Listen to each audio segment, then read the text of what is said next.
That's a masterpiece.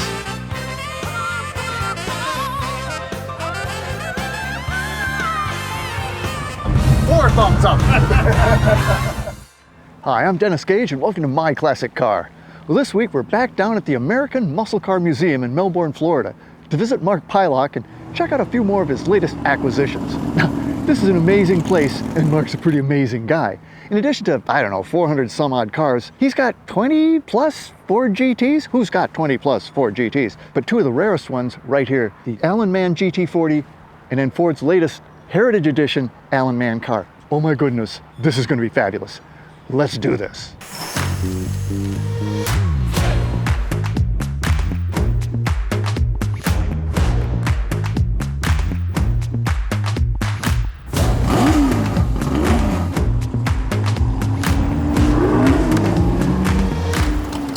Mark, it's great to see you again. Great to see you, Dennis. Glad you could make it. I'm so glad too, and of course we're standing by a couple Ford GTs. What are you up to? Well, I have 24 Ford GTs in total now. I mean, that's got to be a world record. Well, I've been told by Ford and by Hagerty that's the most Ford GTs of anybody in the world. So, and I wouldn't argue that at all. that was not my goal. My goal was actually to try to get a complete collection. This pair is just amazing, and I have to be honest, I really wasn't aware of the Mann cars. I guess there were two, and the whole Mann story. When I think of the Ford GT program, I think of Carroll Shelby. But there was actually 3 programs going on. Yeah, Henry Ford, I give Henry credit. He was a person who always thought outside of the box. And he went ahead and he not only talked to Carroll Shelby and had Carroll Shelby work on the GT40 program, he talked to Holman and Moody, and he also went across the pond over to England. And that way he contacted Mann and said, you know, let's see what you have for an idea for us to beat Ferrari. And so what Mann did is typical European. You know, the American way of doing everything was always more horsepower, more fuel. Well, the British looked at things a little different way. You know, maybe we can go with a smaller engine, we can go with less weight, burns up less fuel, again that's less weight, and maybe we can build a lightweight car that'll go just as fast as those damn Yanks over there with that steel car with really the big is engine. Power to weight ratio. Power to weight ratio. Yeah. So that's what they did with this? And so that's what they did. They built it all aluminum. Only really? weighs 2,200 pounds. Really? So in other words, I get in that vehicle, I'm increasing its weight by 10%, okay? You don't want me driving this car, okay? I'm too heavy. You want to have a small guy who doesn't weigh much, okay? I'm perfect. Okay, yeah, you're definitely lighter than I am. You're perfect, okay? And we'll let you go ahead drive it. And the beauty is this car actually in the time trials at LeMans finished number 4. So the British showed that you could build a lightweight car. Because it's powered with a 289. 289. Yeah, so. Okay. Now, of course, the 3 vehicles ahead of it were all 427 powered Ford GTs. So the British actually had a good idea to make actually, quote, a faster, lighter weight sports car. So how many did they make? Mann actually built 2 of these. This is body number 1, and they also built body number 2. Body number 2 crashed in 1966. Total loss, burnt to the ground. Ooh. This is the only surviving vehicle. This one was wrecked too, was it not? Yes. And this car had to, again, all the molds had to be recreated to make all the aluminum panels for this. So the beauty of this car is the history of it. This is the 289. Can we open it up? Yeah, let's go ahead. I'm going to let you go ahead. Well, I'll go on this side. Ooh, that's nice and light. Well, so, I mean, this is very different than looking at the 427 with the bundle of snakes and exhaust and everything. It's still kind of a bundle of snakes. They're smaller snakes though. Yeah, and a lot more room actually. A lot more. A lot more room. Man, it's amazing that they can pump out the kind of horsepower they did. But again, if the car's only, what'd you say, 2,200 pounds? 2,200 pounds, and you even noticed it as you were lifting this off. Virtually no weight. Virtually no weight. I love the leather strap. It's typical British. Typical British, absolutely. Typical British. But boy, it's just, it's very compact compared to the 427. And if you think on this vehicle going 200 miles per hour, okay, man, Literally, you'd almost have to think that you're going to go airborne at any second. Yeah, and again, I mean, it's this thin film of aluminum. They had quite a cage, you know, so you had a chance. And if you notice just the slight breeze blowing, you can see how it's just easily moving in the wind. Because it's so light. And this entire engine compartment cover doesn't even weigh 100 pounds. Wow. And, you know what I mean? So just the workmanship is amazing. All these tiny little spot welds. The shaping of the metal is fantastic.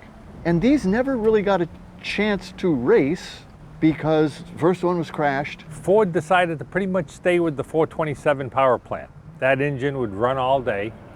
And so really that's where they stayed. And then this was a great R&D project.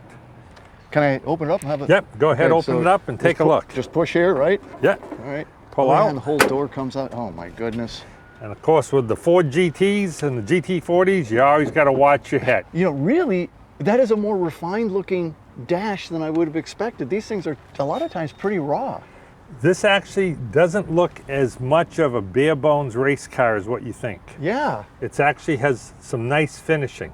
And was that just part of the restoration, or is that how the Alan Mann car was? That's how it was. They just did The British did kind of a nice job. They did. Give the British credit. I'm kind of surprised at that. And of course, what they have right behind the steering wheel is the tack, which is important. But there actually is a speedometer over there. It looks inviting. Yep, for an R&D prototype vehicle, beautiful vehicle. And and it runs, and it's a real race car, so it sounds like a real race car, and it's probably cold-blooded as all get out. But can we, just move it up and down the we'll go ahead and get you in there, and we'll take a ride in it. Oh, that sounds really good. All right. You pay for any speeding tickets. Deal. So what I didn't notice, Mark, was a fuel gauge, but I guess this is the fuel gauge. That's the fuel gauge. So we're very simple. It's manual, okay? Well, let's do it. Let's see. Let's make sure we have fuel before we go for a ride. Open her up. I'll let you open that. Go ahead, open it up. So you go ahead, you open it up. And I just come down in. And you just put it straight down in. Oh, I feel a little. All the way down. Yeah. Just like you're checking the oil almost. Yeah, and I can feel a fuel cell in there. And then you come up. Oh, yes. We'll see how much we have. Oh, my gosh, a full tank. We got a full tank, so. Hey, we could really do some driving. We can be gone for a little while. We'll see you guys in about an hour or so. I like that. Boy, it sounds like aluminum, doesn't it? Yeah. Okay, we're going to put the clutch in. We're going to turn the ignition on. We're going to hit the fuel pumps. We're going to hit the starter. We're in neutral. Everything looks good. Here we go, Mark. Here we go.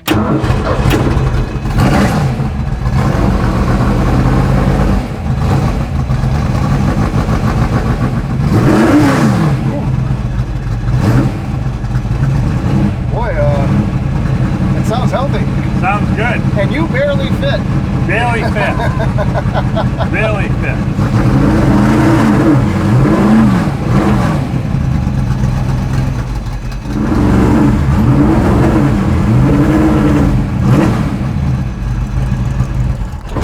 Oh, baby. Let's try that again.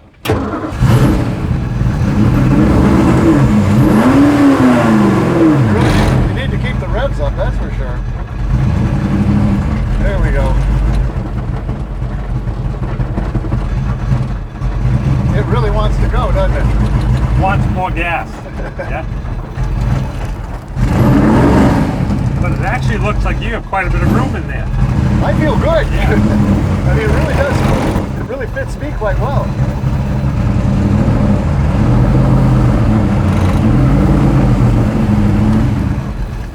But boy, it wants to be opened up. Give it some gas.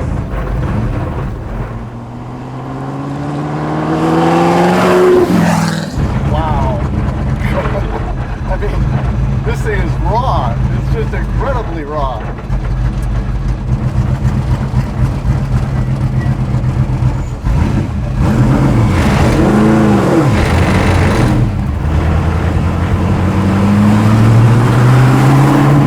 It wants to run. It wants to run. Yeah. It's like, yeah, this back and forth is okay, but give me a track. So did Alan Mann go on and build additional cars? Yeah, he actually raced Shelby Cobras also. So he had a good relationship with both Shelby American and with Ford. This thing looks so menacing on the road. If you want to take it out on the street, we can go down Sino real quick. Don't tempt me. We know all the cops.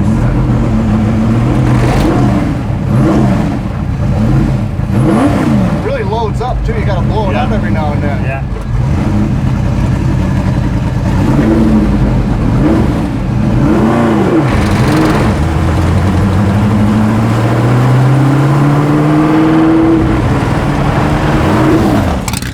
They did a beautiful job on this restoration though, man.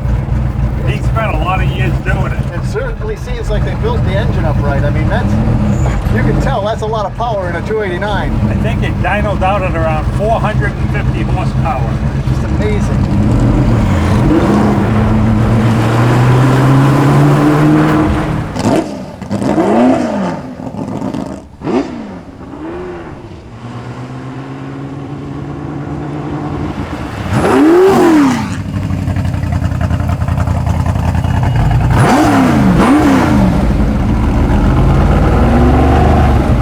Definitely 2 thumbs up, 4 thumbs up.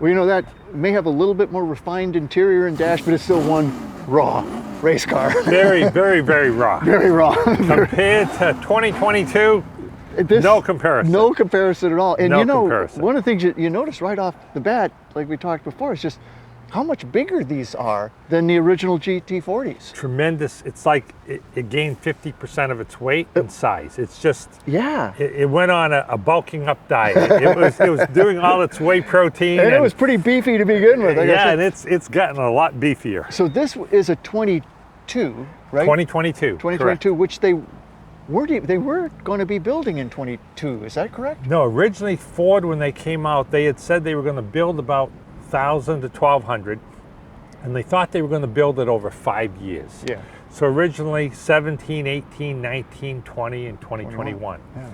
But what transpired is when Ford actually started building these, like anytime you build something brand new, things don't go exactly as you hope. And so in talking to Edsel Ford II back in 2018, he said that, you know, the initial 18 months of production, our goal was to produce 375 vehicles at Multimatic up in Ontario, How Canada. many did they make? Well, they had only made 150. Ooh.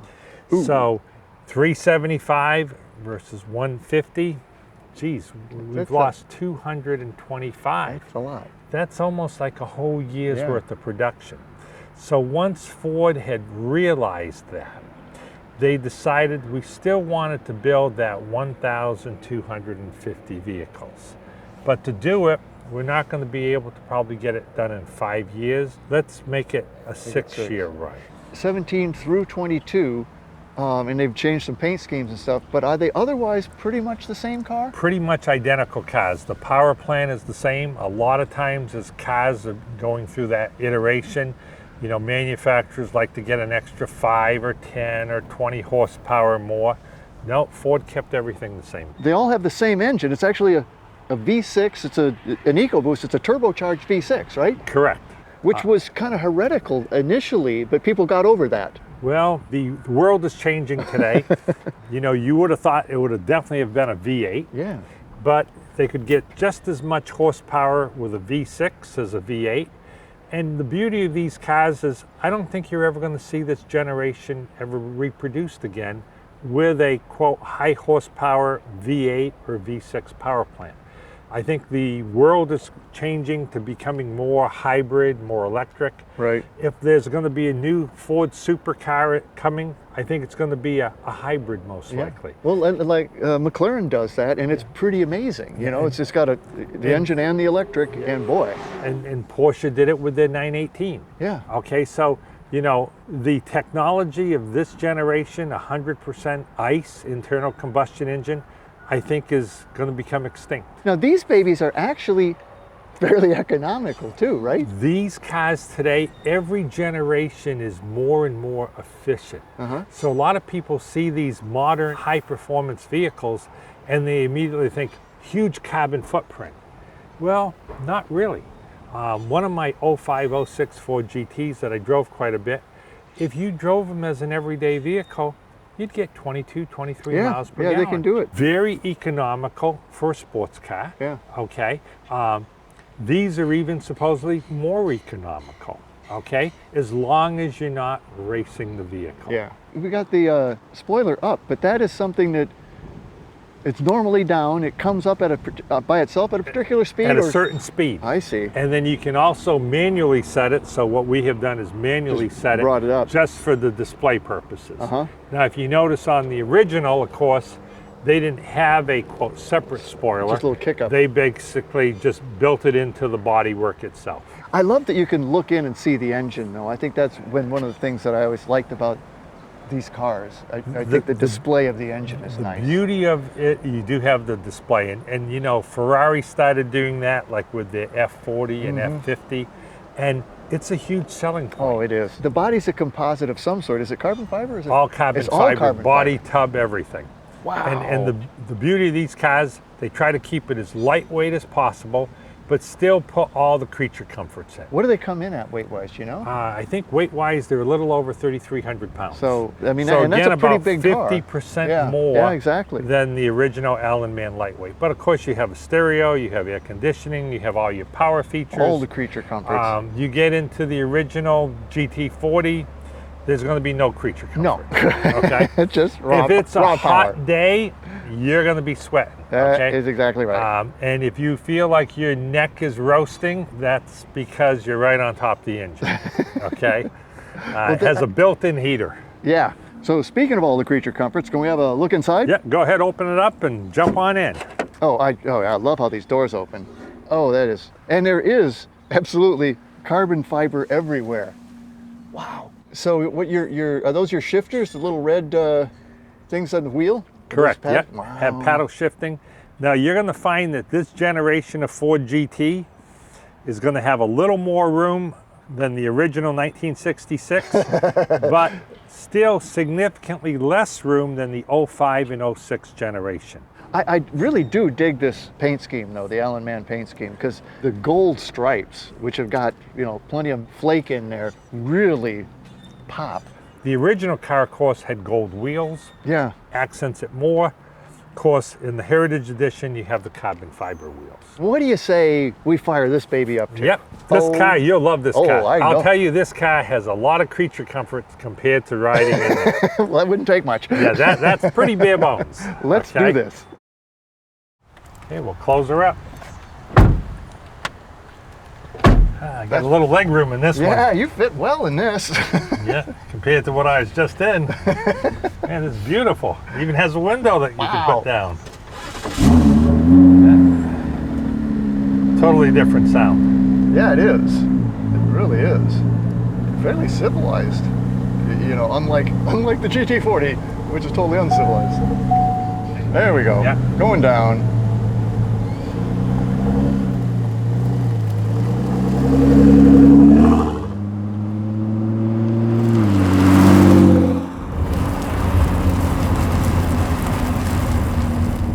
Look at the original car, you can just see how much smaller and almost lower to the ground it is. And you know, and I think they're exotic looking cars, but then you look at this car and you go, oh, that thing's kind of primitive. I mean, it's way ahead of its time, but this thing's a spaceship. I mean, this thing looks like a, you know, Starship Traveler.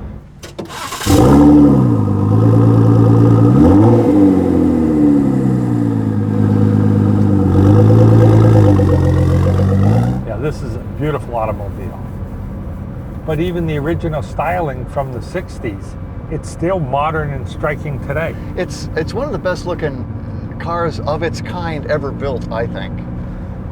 You know, you look at some of the, you know, Ferraris, let's say, from the 50s and 60s, and they really don't look like a modern car. But, you know, the original Ford GTs, they still look like a modern automobile. Yep. Holy cow.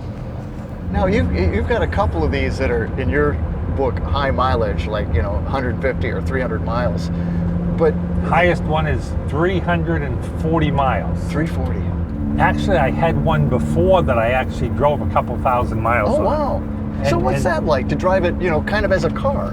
Because very few people do that. Yeah, in '05 I had an '05 Ford GT, and that actually was a beautiful riding car. Really? I tell people that my favorite driving car is actually the '05 '06 generation Ford No GT. kidding.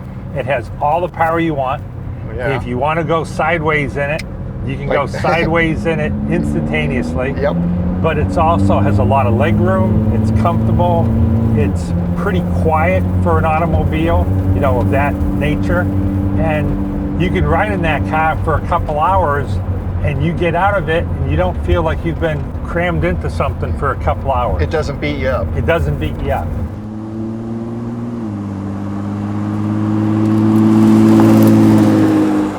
Now the GT40s, they beat you up. Oh yeah, if you were going to be racing in that car for 4 or 5 hours straight, man, by the time you'd get out of that car, you'd be a hot, wet, soaking, beat up driver. Yeah, you have to admire the drivers from back in the day because it was a lot of work. Oh yeah, no creature comforts.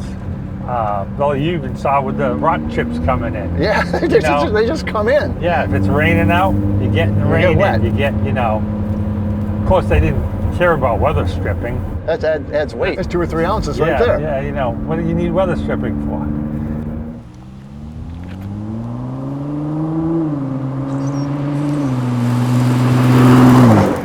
So of the second generation GT, you have how many? 12 of them. 12. Yeah. and counting, as I understand. And counting, yeah. Still looking for at least the gray one. At least a gray one. At least the gray one. So until our next meeting, remember, honor the timeless classics. I'm Dennis Gage in an LeMans Ford GT. Happy motoring. That's a masterpiece.